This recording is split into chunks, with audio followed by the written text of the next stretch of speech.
Je n'ai pas arrêté de froncer les sourcils tout au long de ma lecture. Je comprends pas, vraiment. Là c'est la conclusion de ce livre. Je ne comprends pas pourquoi ce livre est là.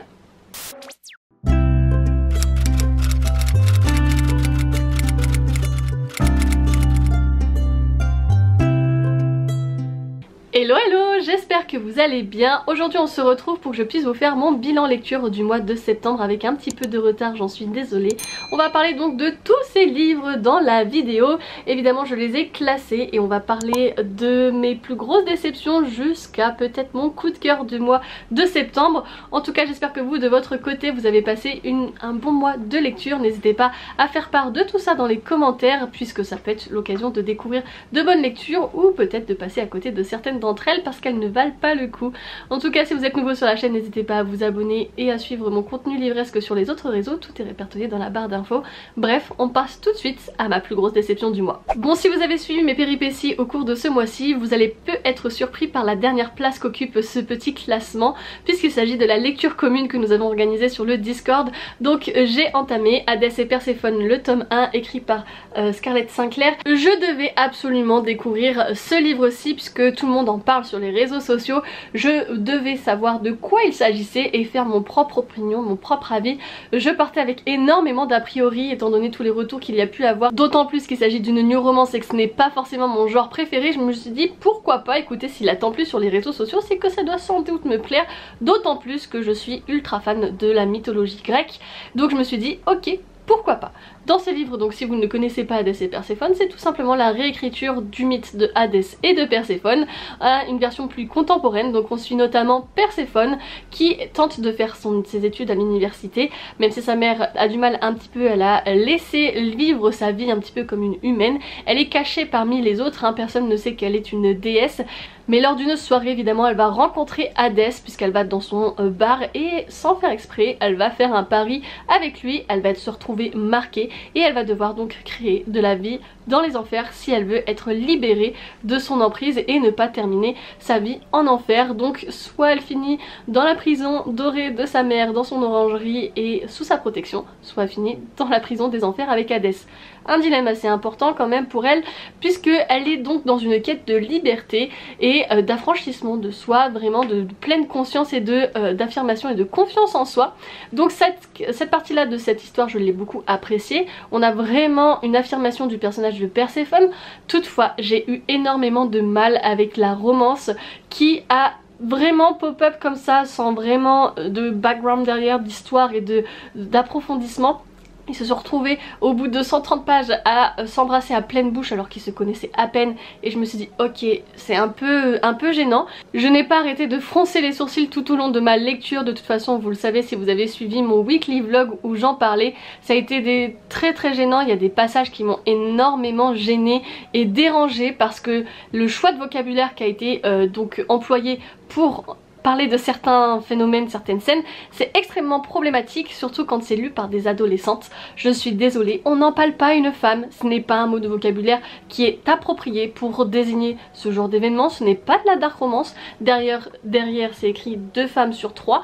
Il y a un autre passage qui m'a extrêmement gênée, dérangée, je n'en parle pas parce que déjà ne serait-ce que empaler une femme ça me dérange de l'exposer comme ça telle quelle sur les réseaux sociaux, mais alors en plus l'autre scène là je me dis mais c'est dégoûtant en fait, ça n'apporte rien en plus à l'histoire, d'aller autant dans les détails, ça me gêne.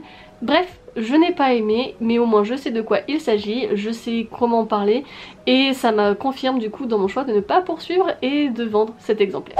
Bon, continuons dans la même thématique des lectures problématiques en rapport avec la mythologie grecque. Vous savez un peu de quoi je parle si vous avez vu ma dernière vidéo 24 heures lecture pour lire un livre en VO, puisqu'il s'agit de Doctors of Sparta, écrit par Claire Heywood. Et là vraiment il y a des sujets qui sont abordés, déjà il n'y a pas de trigger warning et qui en plus ne sont pas bien éclairés et contestés. Bref, donc dans cette histoire nous allons suivre 2 femmes qui ont marqué l'histoire de Sparte et de la Grèce antique, Hélène et Clytemnestra, Clytemnestre en français, j'ai toujours du mal à prononcer son prénom, j'en suis fort désolée, qui sont quand même des femmes très connues de l'histoire de la Grèce antique, des mythes grecs. Donc je me suis dit que ça allait être une superbe réécriture d'un point de vue féministe et qui allait redonner de la voix à ces femmes, puisque c'est un petit peu ce qui se passe en ce moment sur toute la plateforme littéraire, où on a vraiment ce repositionnement des femmes fortes avec un grand caractère qui s'affirment et qui sont complètement badass. Là dans cette histoire ce n'est pas du tout le cas et ça m'a énormément dérangée. J'ai vraiment attendu ça tout au long de ma lecture, ça n'est jamais venu. Dans cette histoire on va donc suivre ces deux femmes de leur naissance jusqu'à leur... je sais même pas leur fin de vie en fait, comme je disais dans mon avis lecture, je sais même pas quel est l'aboutissement de ce livre, comment il se conclut finalement, quelle est la fin. Je vois pas la fin en fait, je comprends pas, je n'en ressors avec rien du tout. L'autrice a donc retracé ces deux histoires de femmes qui vont donc être séparées puisqu'elles vont être mariées à deux princes différents, mais elles vont donc avoir deux vies et deux évolutions différentes au sein même de leur famille et de leur alliance, notamment lorsque leurs maris vont devoir partir à la guerre, puisque Hélène, donc l'une des sœurs, va être prise en otage par les Troyens, et donc toute la Grèce et tous les hommes de la Grèce qui ont prêté serment lorsqu'ils ont courtisé Hélène vont devoir rentrer en guerre contre les Troyens pour aller la récupérer. Et donc là vraiment s'ensuit des événements dramatiques dignes d'une tragédie grecque. Mais je sais pas ce qu'a voulu faire l'autrice dans ce livre, vraiment. Je pense qu'elle a essayé de vouloir coller à une certaine réalité historique sans pour autant qu'on sache cette réalité, puisque on n'a aucune trace des femmes et de ce qu'elles ont vraiment pensé, agi et fait, puisque du coup elles étaient un petit peu oubliées et qu'elles n'avaient pas le droit à l'accès à l'instruction, tout ça, donc elles ne pouvaient pas laisser des témoignages autant prolifiques que ceux des hommes. L'histoire est toujours écrite par les conquérants et donc à cette époque c'était les hommes.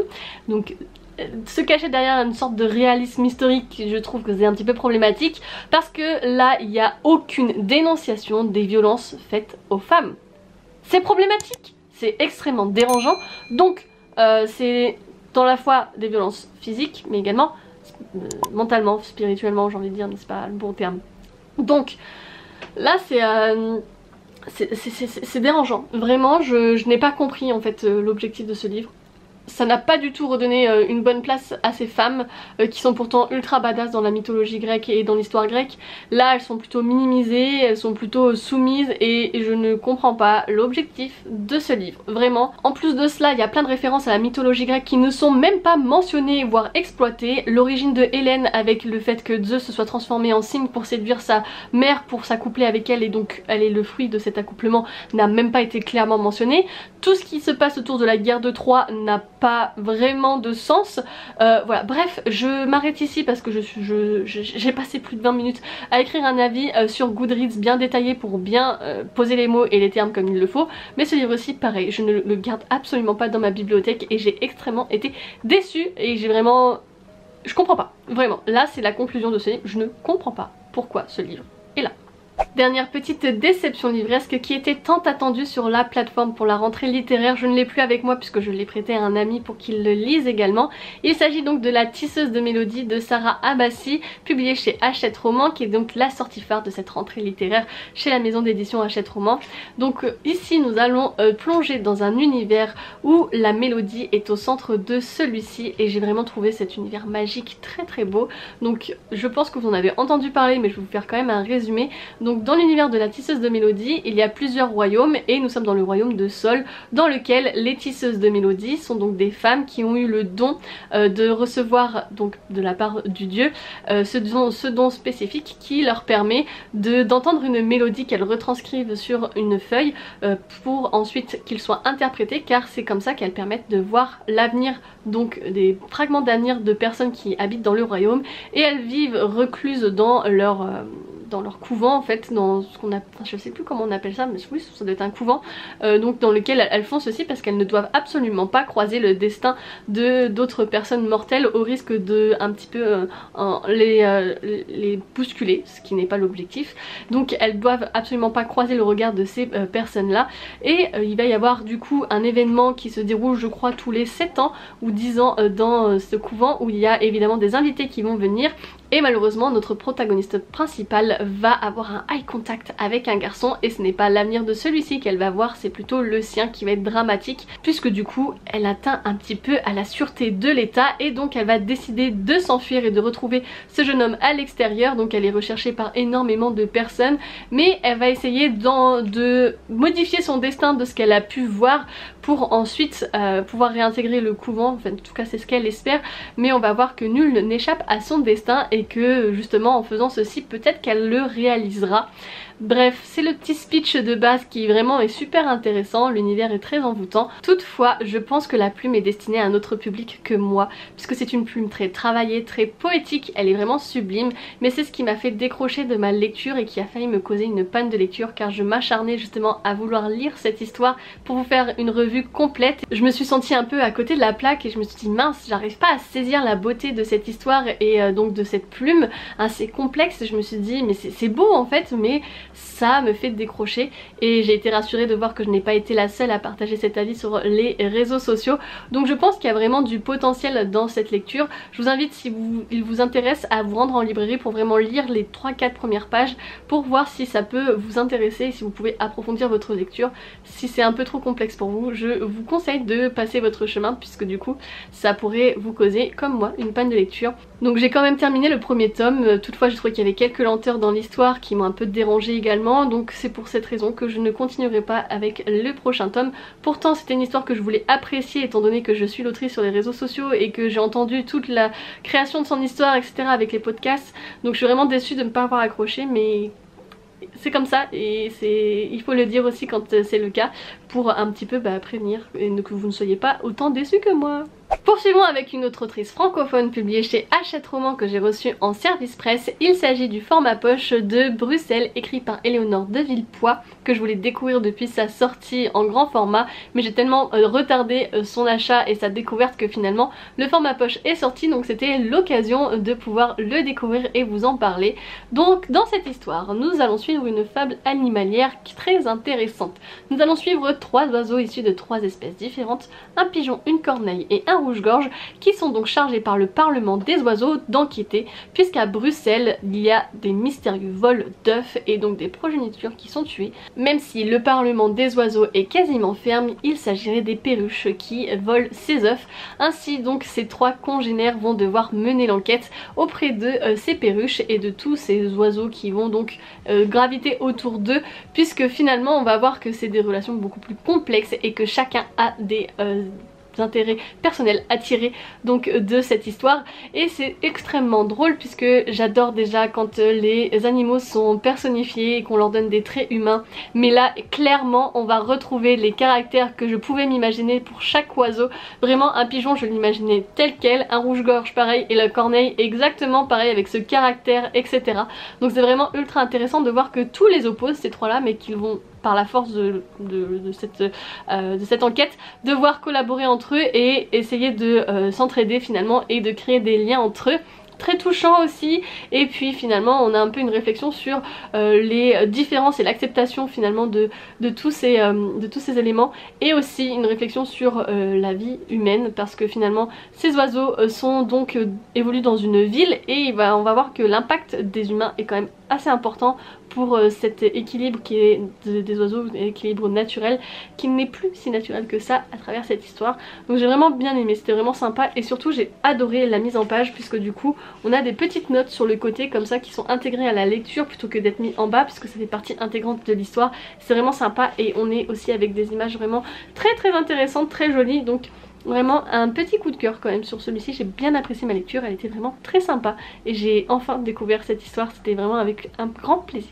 On poursuit avec une lecture que j'ai également appréciée, que j'ai reçue en service presse de la part du book club Page Turner. Il s'agit de Only This Beautiful Moment, écrit par Abdi Neizman et publié chez Milan. Et ici nous allons suivre 3 générations d'hommes qui sont avec une double nationalité et culture irano-américaine, et dans laquelle ces 3 hommes vont tenter d'avoir des libertés et s'affirmer dans un contexte à chaque fois très différent, puisque nous allons suivre le grand-père dans les années 1930, nous allons suivre ensuite le fils, en tout cas le père du coup de notre héros principal qui donc lui va grandir dans les années 70 et enfin notre héros principal qui lui grandit dans les années 2000-2020. Donc chacun vont se battre pour obtenir plus de droits, plus de liberté. Le grand-père lui va être d'origine iranienne et va faire sa carrière à Hollywood. Enfin son père donc lui quant à lui est américain mais il veut retourner en Iran, alors que Mood qui est donc le jeune adolescent lui veut plus de droits et de liberté queer et qui est américain et qui comprend pas son père, qui n'accepte pas forcément son homosexualité, en tout cas il ne s'affirme pas super convaincu et il est un peu réticent par rapport à ça. Mais ils vont donc retourner en Iran puisque leur grand-père est souffrant et qu'il pourrait décéder très prochainement, donc ils vont aller passer du temps avec lui et finalement des secrets de famille vont ressurgir et on va voir que tout ceci est un petit peu entremêlé et quand finalement tout est un petit peu dit sur le tapis, il va y avoir des révélations assez importantes qui vont faciliter les relations entre toutes ces générations et tous ces trois hommes. Un livre très intéressant et très touchant de par les thématiques qui sont abordées, puisque vous savez quand on parle de liberté, déjà moi ça me fait vraiment chaud au cœur, d'autant plus que là on a de la représentation puisque l'auteur est également avec la double culture irano-américaine et donc ici je pense qu'il y a une part de vécu et de témoignage dont il est question, donc ça c'est vraiment ultra intéressant et il faut les mettre en avant justement parce que beaucoup d'auteurs parlent de cultures dont ils ne sont pas forcément originaires et c'est bien, mais en même temps quand on est soi-même témoin c'est quand même beaucoup plus authentique et réel et justement j'ai adoré découvrir la culture iranienne que je ne connaissais pas forcément, donc c'était très bien amené ici à travers la découverte donc des yeux de Mood qui lui a grandi que en Amérique et qui connaît pas du tout ces cultures là. Un petit peu quand même puisque son père lui en a transmis évidemment, mais qui va donc découvrir tout un autre pays qui le pays dans lequel il s'est fait une image mais qui n'est pas forcément l'image quand il est sur place dont il s'était représenté, parce que c'est vraiment beaucoup plus complexe et donc on va vraiment avoir un lien familial qui va être marqué par des événements et des péripéties dans cette famille qui, une fois qui sont dites, sont beaucoup plus libérées en fait. Mais j'ai trouvé que justement ce passage là était trop facile, trop simple pour moi et que les relations ont changé très rapidement, alors que je pense que dans les faits ça met un peu plus de temps. Donc c'est pour ça je pense que ça manque un petit peu de... là il manque de lenteur j'ai envie de dire dans ce livre aussi.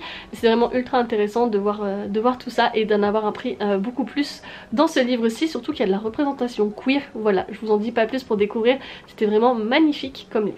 Bon, avant de vous parler de mon coup de cœur, je vais parler des mangas puisque c'est toujours de très bonnes lectures, donc ils se retrouvent toujours très haut dans mon classement.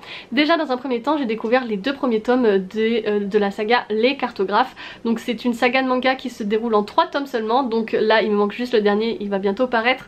Mais donc on n'est pas du tout sur une histoire à laquelle je m'attendais. Je pensais vraiment qu'on allait être plus dans l'aspect géographie et des cartes, mais pas du tout. On est dans un univers de fantasy avec justement des personnages très différents, et dans ces personnages on va avoir des demi-bêtes, donc ce sont des mi-humains, mi-bêtes qui ont des pouvoirs un petit peu spéciaux et donc qui vont se lancer dans une aventure pour trouver un trésor parmi une contrée qui n'est plus cartographiée, et quand ce n'est plus cartographié il y a des monstres à combattre, et donc c'est dans cette aventure qu'ils se sont lancés.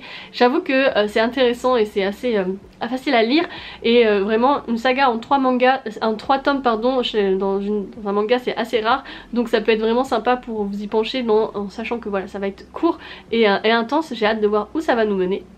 Ensuite j'ai lu les 2 premiers tomes de l'Éden des sorcières que j'avais également dans ma bibliothèque, que je voulais lire là pendant ma pile à lire d'automne, et en plus de cela c'était dans une thématique de mon club lecture autour de l'écologie, donc je les ai lus, c'est très intéressant. Dans ce manga donc nous sommes dans un univers dans lequel il n'y a plus du tout de plantes sur la terre, puisque du coup les humains ont trop exploité la faune et la flore, et celle-ci s'est réfugiée dans des puits ou dans des espaces reclus protégés par les sorcières, qui sont donc les seules à pouvoir faire pousser justement ces amoris, je crois qu'ils appellent ça, donc les plantes qui peuplent la planète.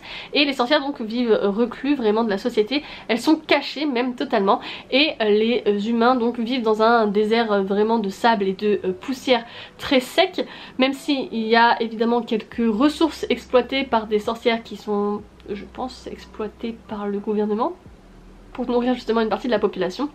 Et donc là on va retrouver cette jeune femme qui a sa mentor qui est très malade et elle va chercher donc de l'aide en ville, sauf qu'elle va tomber sur une mauvaise personne qui va venir essayer de les capturer. Sa mentor va décéder et au moment où justement elle va se faire capturer, il y a cette espèce de bête loup lierre qui naît d'une graine et qui va la protéger, et leur objectif est d'atteindre l'Éden des sorcières, cet endroit où vraiment il y a une faune et flore luxuriante, et donc eh bien ils partent à l'aventure de cette dernière, même si le monde des humains est très hostile à leur présence et qu'il va falloir du coup avoir des péripéties et donc se cacher, et notamment cette personne qui a voulu la capturer est à la traque donc de cette sorcière qui va devoir se protéger tout en continuant son aventure. Très sympa, j'ai hâte de voir où ça nous mène. Je pense que c'est vraiment derrière avec voilà, une défense de l'écologie, c'est quand même ultra intéressant de voir cette histoire. Bon, enfin j'ai poursuivi également la découverte de l'Atelier des Sorciers, parce que j'ai vraiment besoin de vous présenter ce manga que j'adore tellement. C'est un bonbon réconfortant que je fais traîner parce que vraiment j'ai pas envie de quitter l'univers et d'attendre à chaque fois une année pour avoir le nouveau tome qui va sortir. Mais c'est tellement beau, l'univers est envoûtant, magique, féerique, les aventures sont toujours rocambolesques et super enrichissantes. D'autant plus que là il y a un peu de magie noire avec la confrérie du capuchon qui se développe de plus en plus on avance dans l'histoire. Mais le détail des dessins, la personnalité des caractères et tout sont vraiment adorable. Je vous invite fortement à le découvrir, c'est le manga je pense coup de cœur et celui que je recommande absolument à tout le monde, surtout si vous êtes fan de Harry Potter et de la fantasy, ça va forcément vous plaire. Et ouais, c'est vraiment un plaisir coupable, je l'aime tellement cette saga de manga, donc je vous la recommande très chaudement. Bon, on arrive enfin au dernier livre que j'ai à vous présenter dans cette sélection, c'est mon coup de cœur de septembre et il fera partie certainement de mes 10 coups de cœur de l'année, puisqu'il s'agit du premier tome de L'Engrange-Temps écrit par Neil Pfeiffer, publié chez Hachette Roman l'année dernière mais que j'ai découvert avec un an de retard. Vous en avez peut-être entendu parler, mais c'est vraiment l'histoire dont j'imaginais vraiment. J'ai eu énormément d'attentes finalement puisque j'en ai entendu beaucoup parler et je sais pas, je projetais une certaine histoire et vraiment celle-ci a complètement été remplie. Mes attentes ont été atteintes dans cette lecture que j'ai adoré dévorer. Maintenant il faut que je lise le tome 2 évidemment. Si vous ne connaissez pas L'Engrange-Temps, c'est l'histoire de Sophie de la Pointe qui va donc être une horlogère qui s'occupe des Oranima, qui sont des horloges qui lui parlent. Donc elle s'occupe des Oranima du palais qui donc permettent de pouvoir avoir des informations pour le prince. Donc elle les répare, elle s'en occupe, puis ensuite elle transmet les informations à un secrétaire qui ensuite les donne au prince du royaume pour éviter tout complot, ou en tout cas pour avoir toutes les informations nécessaires et les ragots, etc.